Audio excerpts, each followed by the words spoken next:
கார்த்திகை 1 சோமவார பிரதோஷம். இன்றைக்கி நல்ல அருமையான நாள். இந்த நன்னாளில் உங்களால் முடிஞ்ச உதவிகள் பண்ணுங்கள். நீண்ட நாளாக ஒரு காட்டுக்குள்ளே இருந்த சிவலிங்கங்க.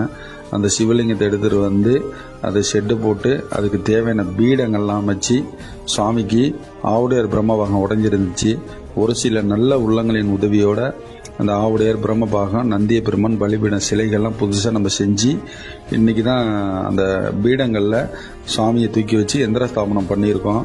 இன்னும் ஒரு 10 நாளுக்குள்ளே இதுக்கு பிரதிஷ்டை விழா மிகப்பெரிய அளவில் பண்ணணும்னு ஆசைப்பட்றோம். இந்த பகுதிகளில் இது வரைக்கும் சிவன் கோயில் கிடையாதுங்க. சிவன் கோயில் போகணுன்னா கங்கைகொண்ட சோழபுரம் போகணும். அதனால் முதல் முறையாக இங்கே ஒரு சிவாலயம் அமைதுங்கிறதுனால நிறைய மக்களுக்கு தெரியப்படுத்தணும். நிறைய பேர் வந்து இந்த சுவாமியை கும்பிடணும். நிறைய பேருக்கு இந்த சுவாமி நல்லருள் புரியணும். நமக்கு தொடர்ந்து ஆலய திருப்பணிக்கு சப்போர்ட் பண்ணுற எல்லாருக்குமே அவங்க நல்ல வழி காட்டணுங்கிறதுக்காக